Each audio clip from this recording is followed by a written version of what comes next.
Exactly. That's what I would have my mind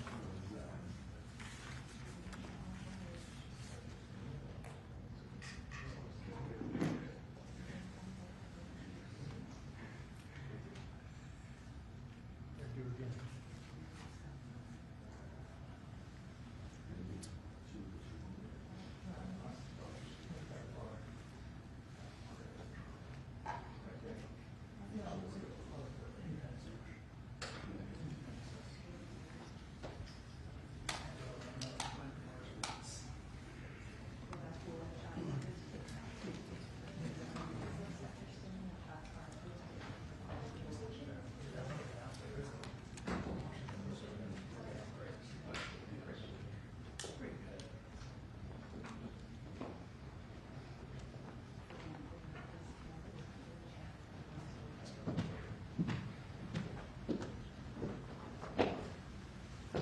How's everybody? Doing okay. Yeah.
Hello, everybody.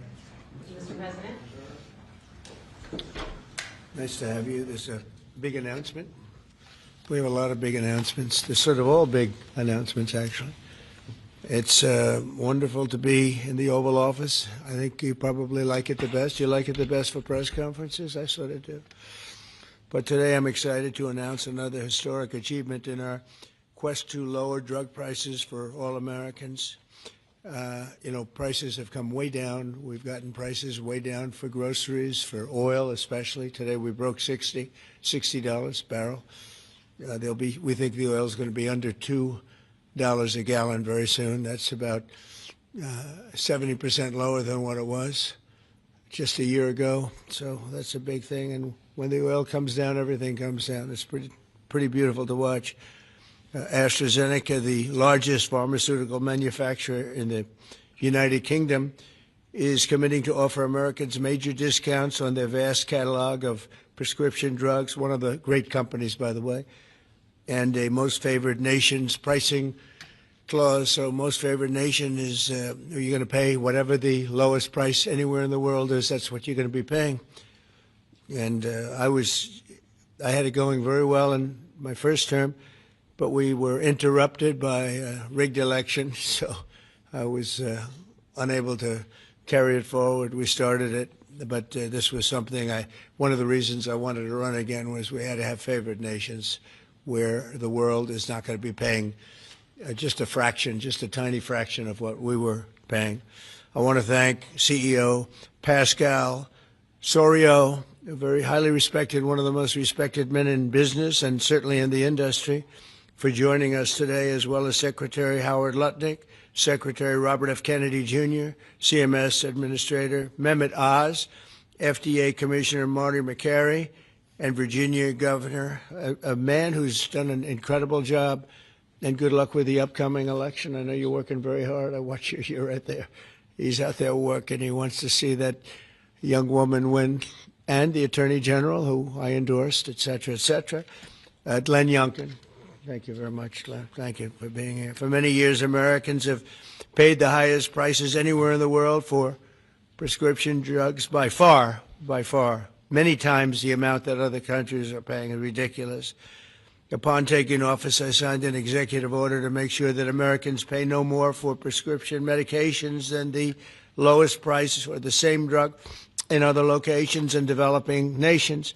Today, AstraZeneca is committing to offer all of their prescription medications to Medicaid at most favored nations prices. In other words, the lowest price anywhere in the world, that's what we get.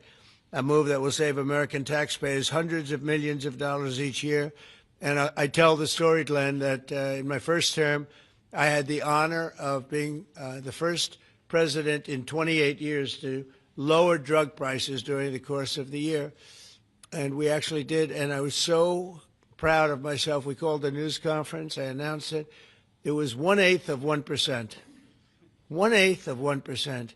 Now drug prices are going to be going down 100%, 400%, 600%, 1,000% in some cases. But for 1/8 of a cent, Bobby, think of that. I was so proud because for 28 years nobody had done it. And now it's, I think back to that, I said I shouldn't have had that news conference. But it is true. I was the only one that did it, but it was not very much. And now we're going to get, in some cases, 1,000% reduction. This is going to have a huge impact on everything from Social Security to Medicare to Medicaid, anything where they're buying any prescription drugs. It's going to have an incredible impact. It's going to lower itself greatly. AstraZeneca will also list many of their most popular drugs online at TrumpRx.gov. TrumpRx. I don't know why they put the name Trump. I did not tell them to do it, but I'm honored to let them do it. That's true, actually. That heavily reduced most favored nations cost. Americans can expect discounts, and as I said, it could be in many cases way over 100%. And as an example, one particular drug that's hot, very hot, 654% on inhalers, COPD and asthma, as well as certain diabetic medications. They're going to be averaging about 654% reduction in price. You believe that one? The Democrats will say, well, he should have gotten more. It's crazy. In addition, all medications AstraZeneca introduces to the American market going forward will also be sold at these heavily discounted rates. Furthermore, AstraZeneca will invest $50 billion in the United States over the next 5 years for research and development of new drugs and to onshore manufacturing facilities across the country, like the new plant that broke ground yesterday in Charlottesville, Virginia, where the governor attended. They had a tremendous group of people attending. It's going to have 3,600 jobs just to begin with. And that's going to be a fantastic plant. I saw a picture. It's going to be the best, right? You can't get any better.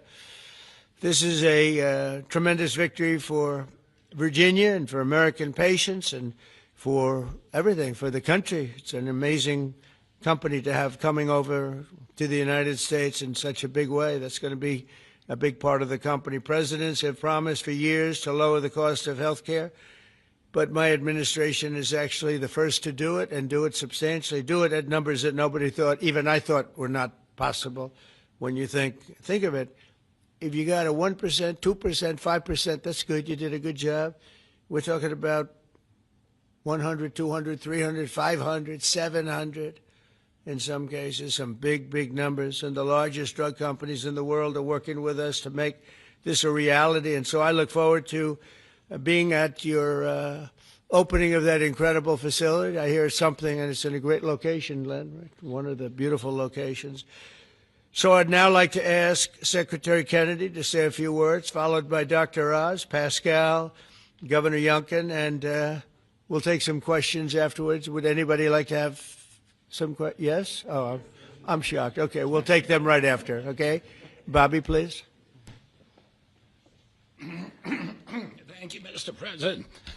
I talked about this a little yesterday in the cabinet meeting, but it's worth repeating because it shows this historical achievement as really monumental. When I was in my confirmation process, virtually every Democratic senator showed me their preoccupation with making sure that we completed, that I was going to continue to get a commitment from me to continue the IRA drug price negotiations. That the IRA required the Democrats, while President Biden was in the first year of the IRA, to negotiate 10 drug prices down. And then I was supposed to, my first year, negotiate 15 and 15 every year thereafter, and that was their plan. The Democrats claimed that they had a 22% reduction, and that was a great success. When we actually looked at that, when I came into the agency, we realized we were actually paying more for 8 of the 10 drugs. The 22% reduction was off of list price, and Medicare ended up paying more for 8 of the drugs, equal for the 9th, and about a 2% discount on the 10th drug. So that was the plan, and that's what they did.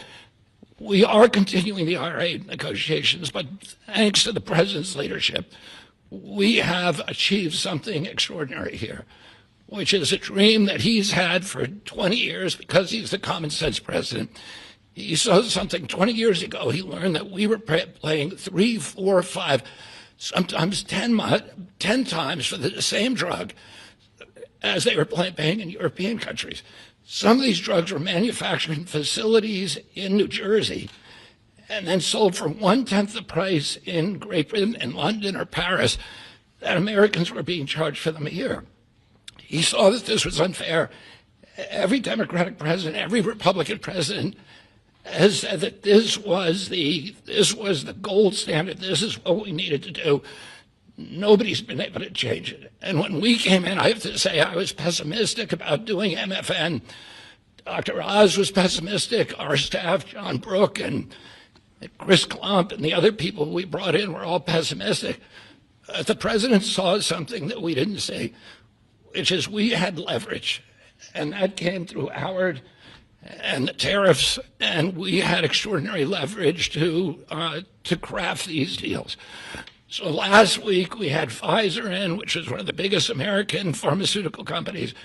Today we have AstraZeneca in with Pascal Soriot, which is one of the biggest European pharmaceutical companies. And the president asked us to do 3 things. 1, to get MFN prices. 2, to not bankrupt these companies. He understood that America has to be the center for innovation. The drug industry needs to innovate, that it's critical for its bottom line, it's critical for the health of the American people. And he asked us also to make sure that those companies would keep their promise to reshore this industry. For national security purposes, for our economy, it's critical. These companies are making these drugs in the United States.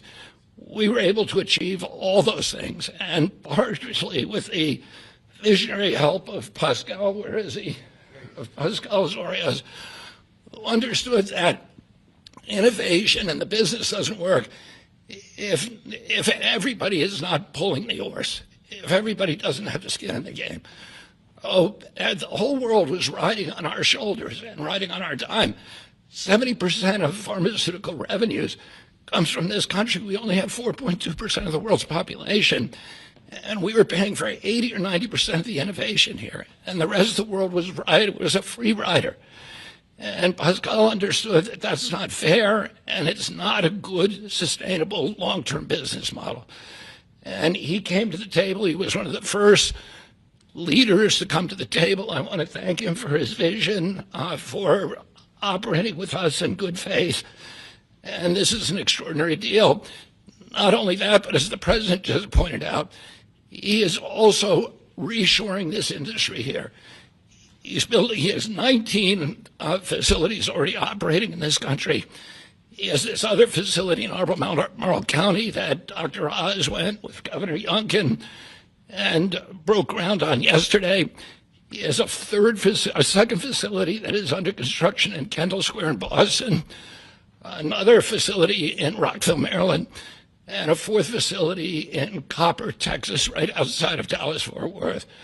And he's got plans for building many more in this country, thanks to the president's leadership, to the tariffs, and to the common sense the president has demonstrated in his own commitment to make drug prices lower for hardworking Americans. So I want to thank the president for your visionary leadership. I want to thank Dr. Oz for his part, and Marty McCary in negotiating this deal. Dr. Heidi Overton, Theo Merkel, Chris Klump, and John Brooks, who all played critical parts in the negotiation. And of course, Howard Lutnick, who was the key to these negotiations. Who do we bring up now? Dr. Oz. Thanks, Secretary. He'll take your place, Pascal. Oh, Pascal, I get to introduce Pascal, which I'll do with great joy and honor. So the world is watching as President Trump tries to make peace in every place he can go. But at the same time, President Trump is putting peace into the hearts of Americans and bringing peace of mind to them, especially Americans who cannot afford their medications. And just to put a number on this, as he releases us from the bondage of paying 3 times more for the exact same product made in the same factory, in the same pill box, in the same instruction manual overseas, rather in this country than we pay overseas, it creates an opportunity for us because, Mr. President, you're turning the art of the deal into the art of the heel. And that is something that you're going to witness today. And it's the second we have more coming, but this is a very important one because I want to set the stage here. And Mr. Secretary, you're too modest. Secretary Kennedy did have a vision to push hard on this. He understood we could give the right medications to the right people at the right time. And there is nothing more maha than giving folks life-saving medications in a timely fashion so you prevent illnesses and treat other ones that have already occurred. You save lives that way. That literally is what was on the line as we began negotiating these. So let's set the stage. Where are we right now? Why this order? Last week in this very room, President Trump welcomed the CEO of Pfizer, and that company, a leading U.S. pharmaceutical company, pledged to provide exactly what the president promised. Massive discounts to allow us to have most favored nation drug pricing in this country so we don't allow our people to pay more than folks overseas. And this was unthinkable even 6 months ago, 7 months ago when we came into office. And Americans now have the ability to do that, but we needed to prove it was scalable. So we went to AstraZeneca, which is the leading pharmaceutical company, a leading company in the entire world, but a massive opportunity in this march to MFN, a march to most favored nation drug pricing. And to have this message land clearly, we needed to make sure that the president's demand for fair drug pricing was heard all around the globe. And I actually think the single most powerful tool we had was the president because people take him seriously. And some of the things that they were hearing overseas were alarming them enough that they began to realize the jig was up. So let's talk about the deal specifically. John Brooks, if you give me my Vanna White, please. John back there's Theo, Vince, Heidi were parts of the team. There are other members of the team I'll speak of in a second. So these are the 5 deal points. This is what Trump RX, by the way, which just launched, TrumpRx.gov, which was a unanimous name, by the way, Mr. President. He was not involved in picking the name, but it was not a difficult one to land on. We thought it had a catchy element to it. All primary care medications sold by AstraZeneca are going to be available on Trump RX, which means no more gaming, no more middlemen. Starting early next year, when you go to the website, you'll be able to see a marketplace. We're not selling the drugs. We're just making information available to everyone so you go to the right place to buy the right medication. Second, drugs for lung diseases are discounted massively, and that's over here on this line. The president highlighted 650%. They're significant discounts, and these are medications. We just picked the ones for lung disease and one for metabolic syndrome, diabetes, but there are others that are included. We have most favored nation pricing for everyone who is on Medicaid in this country. That's why Governor Youngkin is able to do backflips with his nimble 6'6" physique. Because for governors, this is a massive problem. If Medicaid prices continue going up, it crowds out other social services, which they'll speak to. We also have MFN for all new prescription drugs. Mr. President, by the time this term is done, 95% of all drugs sold in America, branded drugs and generic, will be available at a most favored nation drug pricing. Americans are going to benefit if the prices drop abroad. So Secretary Lutnick is going to make sure that if we get better prices for these companies from our partner countries overseas, the American people see those benefits, and there's going to be onshoring of manufacturing. And as has been mentioned, I stood with Governor Youngkin and Pascal Soriot as we broke ground yesterday in Charlottesville, Virginia, in a massive $4 billion facility. That's the hard hat, Mr. President. I know you like construction, so that was all I could bring back. But there was a lot of remarkable energy. And here's what that event really does. It sends a signal. It sends a signal for all countries around the world to stop freeloading off American innovation. It's done. It's not going to happen anymore with this president. And if you aren't picking up your end of the bargain, then you're going to be welcoming a lot of more companies to leave your shores and allow us to welcome them into our shores as they open up manufacturing facilities here. And for all the pharmaceutical companies out there, we're talking to all of you, pick up a shovel. This is a great place to build a facility, as AstraZeneca has shown us, and I think it has a wonderful opportunity in the future as well as this country continues to support the innovation Secretary Kennedy spoke about, because we're not compromising that at all. We're just getting fair prices for the American people. To the team, tough negotiations, Mr. President. You know how hard they can be. You can't get there without world-class negotiators, and we are blessed by individuals to work with the AstraZeneca team who are killers, head-to-head. And why? Because talented people out of the private sector are coming into government to serve this president in a generational opportunity that they feel in their heart will make a difference. John Brooks is part of that team. Chris Klump, Inma Hernandez, numerous other folks contributed as well. But we're open for business. And if you want a great position and a patriot, like the folks who negotiated these deals, please consider coming with us, because the president has made it clear that you will make a difference in government. Finally, I want to thank Pascal Soriot. Pascal's an interesting, almost enigmatic individual. He's a CEO of AstraZeneca. He is born in France, Australian citizen, knighted in Great Britain, running their largest pharmaceutical company. So you figure out the lineage. But one thing I know is a very, very smart man who came here early on, took the president seriously, and he recognized the inherent unfairness of the European model of global freeloading off our innovation. He appreciated the challenge, and he wanted to be part of the solution. So Pascal, take it away. Thank you so much. So, President Trump, it is really a pleasure to see you again, since I had a chance to meet you last time you visited the UK for your state visit. I know the King actually kept you late during the night, during your visit, late up at night. And I must thank you, actually, for returning the favor. I can tell you, you've kept me up at night, and my team as well. But it has been really worth it. It's been worth it because today I'm really excited to announce AstraZeneca's commitment to your vision for a healthy America. Great leadership is about having an ambitious vision that can energize people, and you appoint a very talented team that can deliver on this. Your vision is exactly that. It is about lowering the price of medicines for American patients while ensuring that America remains a global powerhouse of innovation in biopharmaceuticals. And that's not easy to do. We need to keep inventing the technologies and the products that will cure disease. But you actually gave us a key, equalization. That's an important word. Yeah. You've assembled a remarkable team, actually, that together with us found a way to deliver on your vision. I would like to thank you, Mr. President, for your collaborative and your trusting approach throughout the discussion that led to this agreement. In addition, I would like to thank Secretary Lutnick, I'd like to thank Secretary Kennedy, Dr. Oz, and the CMS team, in particular John Brooks, who is here today, but also Chris Klump, for their very straightforward approach and their collaborative work that, together with my great team at AstraZeneca, enabled us to deliver this agreement today.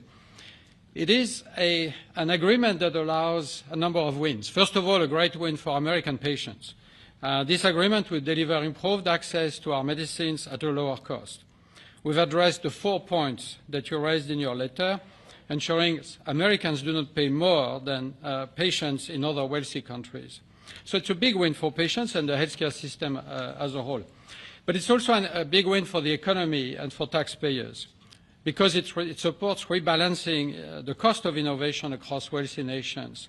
For too long, America has shouldered a disproportionate portion of the world's R&D cost for breakthrough medicines development. That imbalance is not sustainable. It had to change. And equalization levels the playing field, with wealthy nations contributing their fair share to the cost and the risk associated with biopharmaceuticals R&D. And I would say it's also a big win for state budgets because these Medicaid price reductions will have an immediate impact on Medicaid budgets and provide substantial relief to state budgets. Finally, your vision also secures America's strong position in life sciences and the onshoring of critical innovations and manufacturing. As a company, we will invest $50 billion in manufacturing and in R&D. We already have a large presence in the United States. We have 19 sites, and we employ 25,000 people around the country. They're all developing the new generation of medicines. But we'll continue to increase our presence in this country. We're expanding our manufacturing footprint in Texas. We're building our second large R&D center in Kendall Square in Boston. We are building a cell therapy manufacturing plant in Rockville, Maryland, and there's more to come. So a lot of investment over the next few years. I want to say that I appreciate very much Secretary Letnick granting us a 3-year tariff exemption to localize the remainder of our products. Most of our products are locally manufactured, but we need to transfer the remaining part to this country.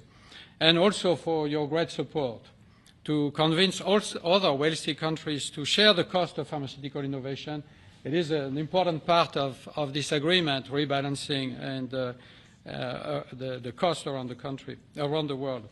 Yesterday showcased our commitment to the United States with this $4.5 billion investment in the beautiful Commonwealth of Virginia to manufacture what we call API, active ingredients for our medicines, but also antibody-drug conjugates that are such a critical part of the future treatment of cancer care, what is called smart chemotherapy, targeted chemotherapy.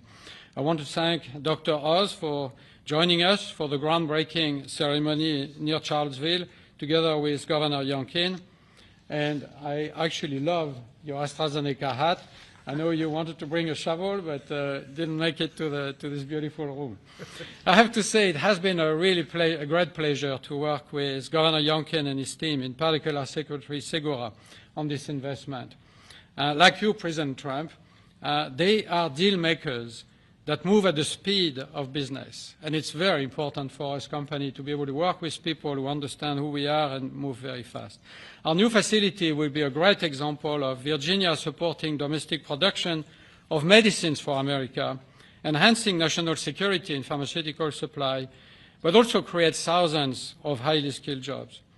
Governor Youngkin gave me a beautiful Virginia flag that we will proudly fly alongside the American flag in front of our new facility. So AstraZeneca's commitment to the United States is very strong, and this agreement ensures we'll make an even bigger difference for American patients. So, Mr. President, thank you again for welcoming me in this beautiful office and for making this moment possible. Thank you so much. Pascal. Thank you very much. Over to you, Glenn. Well, first of all, I just want to thank everyone for celebrating this landmark moment. This landmark moment is not just a moment to announce a new way to buy less expensive life-saving medicine, but it is a step function change in the way that Virginians and Americans can access medicines. And it is a step function change because historically there was an opaque pricing mechanism that had so many people standing between the manufacturers and the patients that no one knew really what it cost. Well, now we can go direct to consumers. And that's what Trump Rx is all about, going direct to consumers, where a consumer can come and find that particular medication that they need and go direct to the company and get the best possible price. Second of all, the most favored nation clause is a groundbreaking moment. It's a groundbreaking moment because, as you've heard, that American customers have been paying 3, 4, 5 times what international customers have been paying. That is just not fair. And Mr. President, I want to thank you for simply recognizing that America must come first. And Americans deserve the best pricing, not the worst.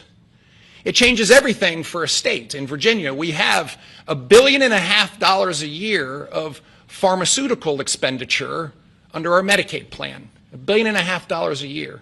We save 10%, 20%, 30%. All of a sudden, 150, 300 million, 450 million in savings can be realized by a state. Now, I firmly believe that's the people's money, and it should go back in tax relief. But think about the change that that enables for a state as they manage their health care expenditures. Finally, Mr. President, you have driven a reshoring of critical supply chains that no one thought could happen.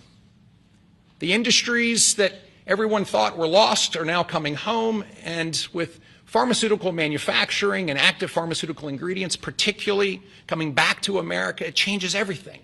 It's an economic moment for us. Yes, $4.5 billion into the Virginia economy, and that will in fact translate into $3 or $4 of extra economic impact for every dollar that is spent. 3,600 great paying jobs. But it's even more than that. This is a national security moment.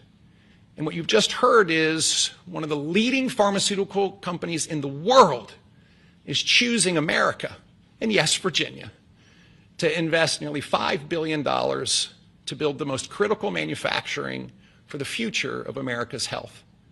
That's not just a single example. It's happening all over. And in fact, in Virginia, Mr. President, we've been blessed with nearly $10 billion of commitments to build new pharmaceutical manufacturing in the great Commonwealth of Virginia.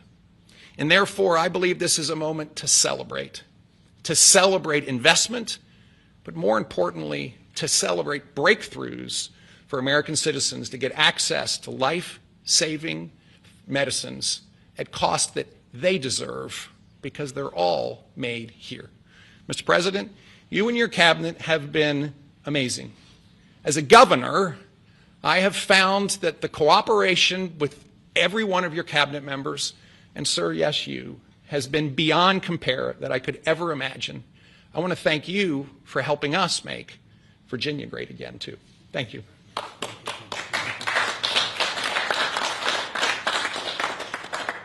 So we have, at this moment, I think we just cracked $18 trillion in commitments and investments in our country. As an example, the last administration was far less than $1 trillion for 4 years. We're at plus $18 trillion for 8 months. There's never been anything like it in history in any country, anywhere in the world. So that's great. But maybe for purposes of this, more importantly, we're going to bring drug prices down at numbers that nobody ever thought possible, Glenn. I think nobody ever even thought it was possible. So we're going to be doing a lot of business, but we're going to be also numbers that when you're 2, 3, 4, 500% less. I just noticed one of them over here, 654% discount. 654. The laggard is 98%, right? 9 is that what? Wow, 96, 230%, but 654, and we have some that top that by a lot. So it's really going to be incredible, and that's going to be so good for Medicaid and Medicare and everything. Frankly, for your life, it's going to be so good. So nobody ever thought they were going to see. And don't let Democrats take the credit because they'll try. They'll say, "Oh, we worked so hard on it." They didn't work hard. They did. They obstructed. They actually did the opposite. So that's really more important than even the tremendous investments being made in our country. But think of it, we cracked $18 trillion with a T, trillion dollars, and frankly, $1 trillion for 4 years wasn't that bad. He did less than $1 trillion, but we did that in a period of 8 months. So it's pretty record-shattering by many trillions of dollars. Any country, no matter what country you're talking about, nobody's done numbers like that. So thank you all for being here. Do you want to have a couple of questions? Yeah, please. Mr. President, one on this, if I could, and one on China, if I may. First on this, could you have brought these pharmaceutical companies to the table without that 100% tariff that you imposed? Well, it's not 100%. You're talking about China might be 100%. No, I'm talking about the 100% you imposed on pharmaceuticals for that sector. I would never have been able to bring him. Now, I'm not sure that Pascal would like to say, but behind the scenes he did say tariffs were a big reason he came here, and also the fact he loved Virginia. He liked this guy. He liked me. I think the November 5th election was a very important date. We had a good election, and that was important. But yeah, he's here. A lot of. I can speak for almost everybody that's here. Most of them are here because of tariffs, because you have to understand he has no tariffs. If you build in this country, there are no tariffs. So. I want to ask you about China, if I could.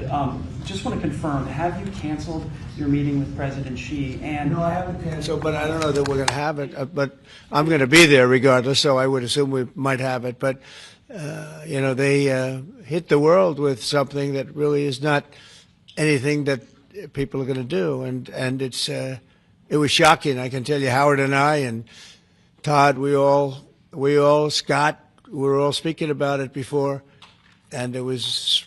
We said, where did that come from? It was just, that was out of the blue, right? Out of the blue, they came up with this whole import-export concept, and nobody knew anything about it. So. If they roll back their export controls, the new announcement, would you roll back? Look, we're going to have to see what happens. That's why I made it November 1st.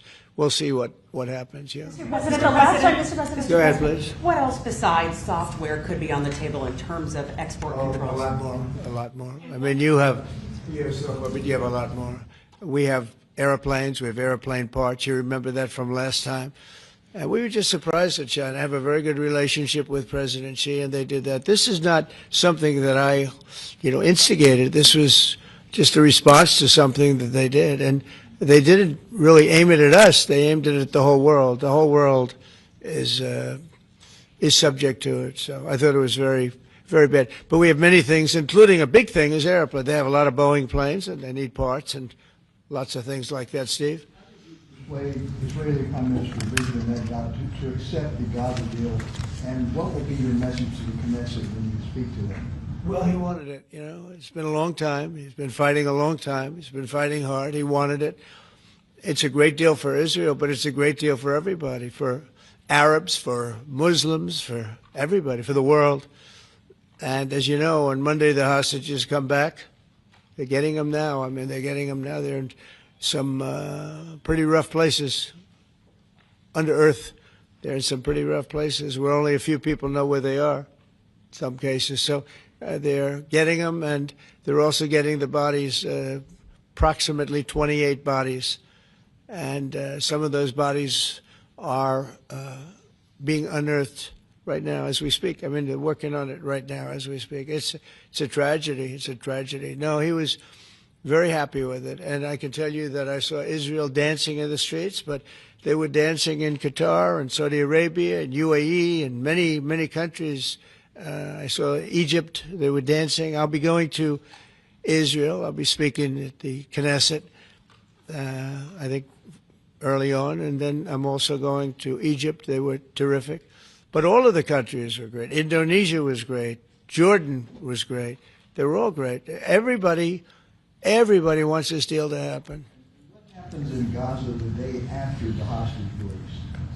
Day after what? The day after the hostage release, what happens there then? Well, hopefully you're going to have great success I call it everlasting success. I think you will, too. I think you're going to have tremendous success, and Gaza is going to be rebuilt. And you have some very wealthy countries, as you know, over there. And it would take a small fraction of their wealth to do that.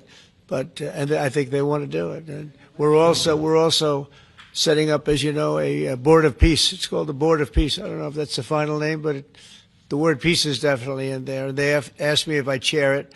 We'll make sure things go well.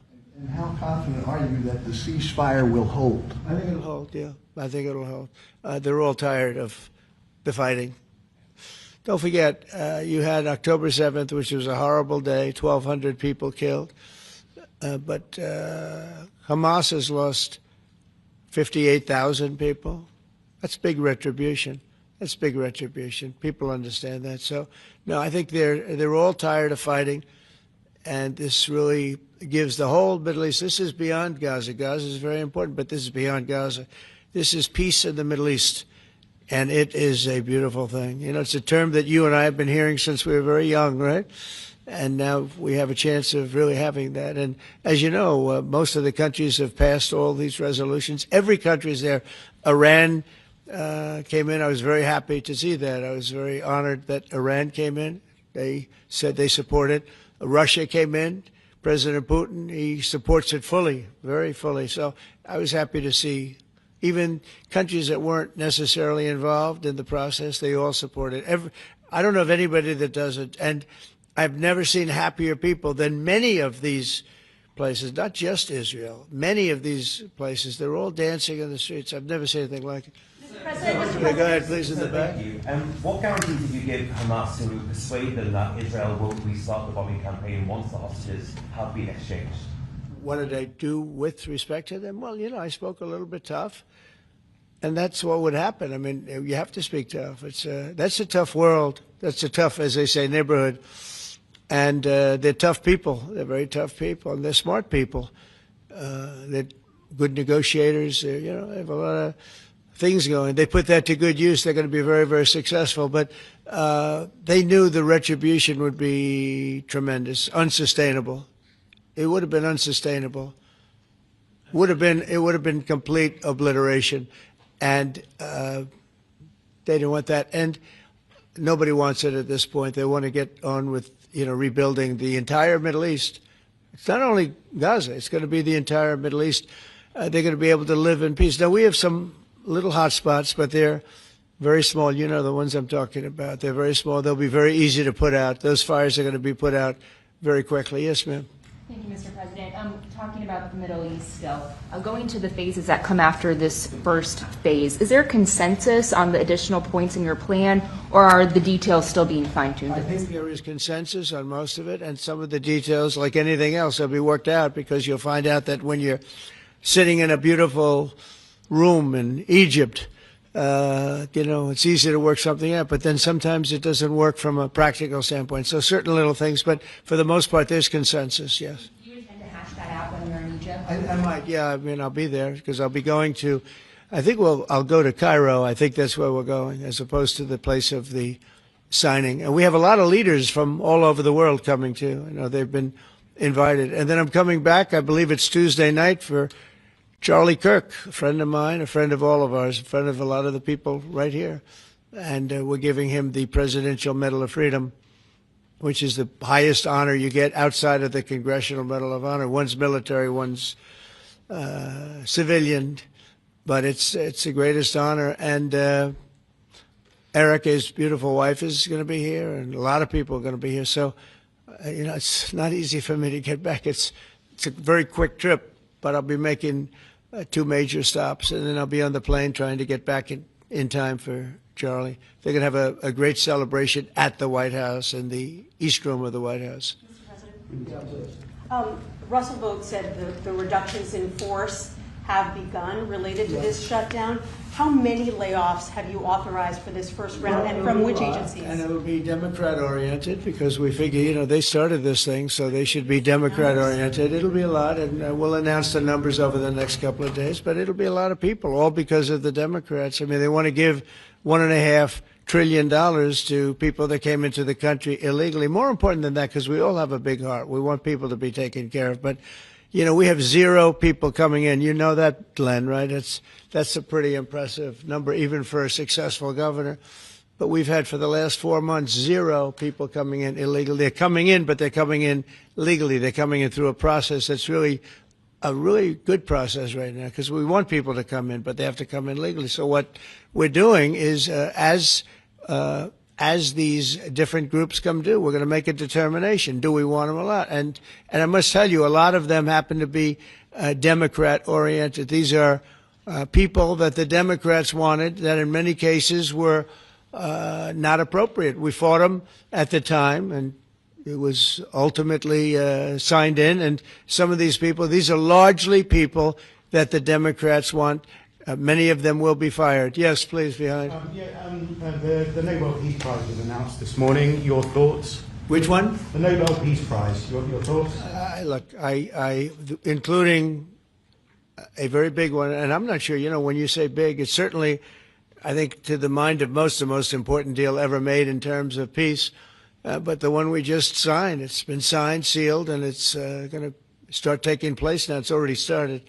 Monday's going to be a very big day when the hostages come back. But I made 8 deals, transactions of wars. One was 31 years going on. 10 million people were killed. One was 34 years. One was 36, 37.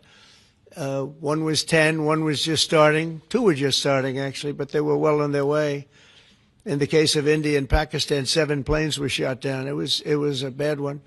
And I did it largely through trade. I mean, that one, numerous of them.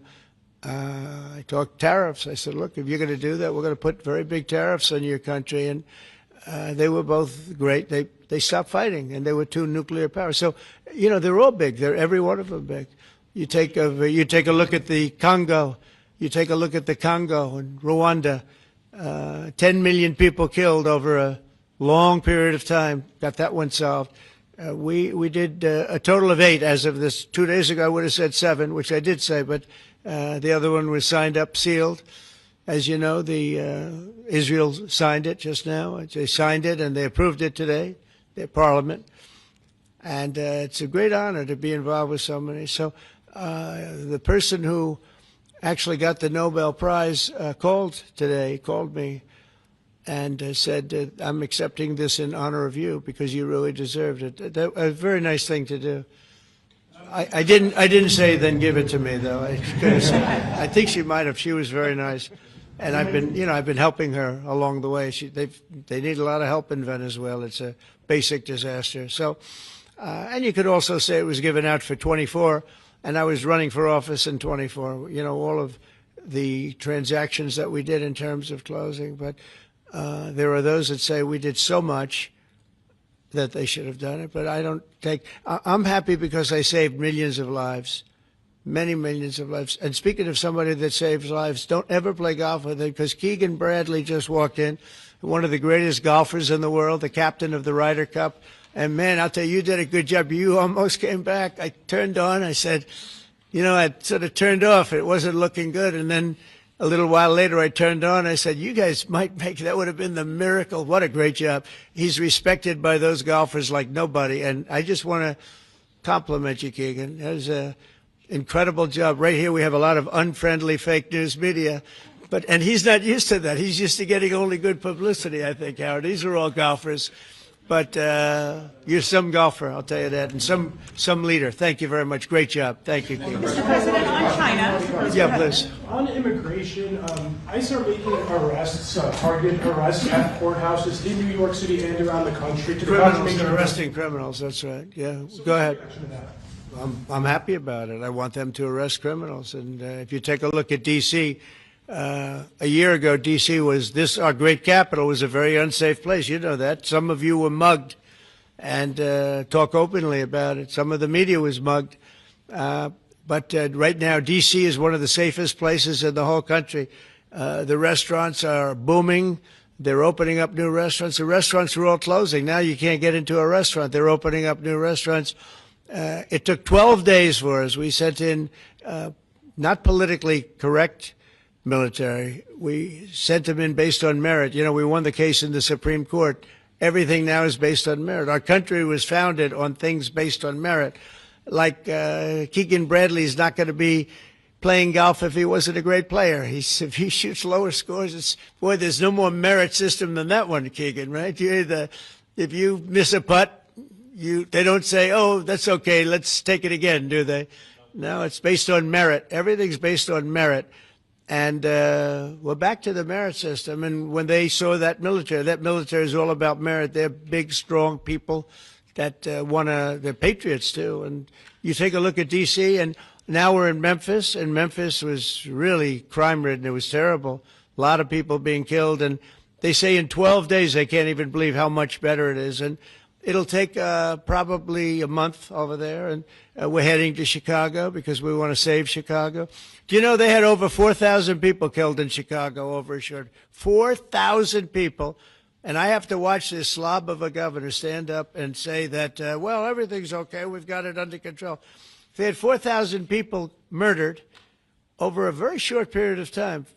There's not a city in the world, I don't believe, that can claim, you hear so much about different, I won't, embarrass anybody, like by saying Mexico City or by saying anywhere in Afghanistan. There's no place like that. And then I have to listen to the mayor who's got a 5% approval rate, maybe less. He's an incompetent man. And the governor's an incompetent guy. He's a guy that was thrown out of his family business like a dog. And I know his family very well. And now he's a governor. And when I watch him trying to say that it's okay, we have crime under control, I lost 4,000 people over a very short period of time. I believe it's like 6,000, 7,000 people were shot but didn't die. But 4,000 people died. And then he gets up and talks about how it's not a problem. Or Portland, Oregon. I mean, every time I look at that place, the place is burning down. There's fires all over the place. When a store owner, there are very few of them left, but when a store owner rebuilds a store, they build it out of plywood, and they don't put up storefronts anymore. They just put wood up because they know it's going to be ripped down. And then I hear how wonderful it is. It's not wonderful. It's a disaster. That's almost an insurrection, that place. So we put our people in there, and they do the job, and they've really done the job. And the beautiful thing is we've done it. 12 days we had this place safe, and now it's, I would say within a month, it was beautiful.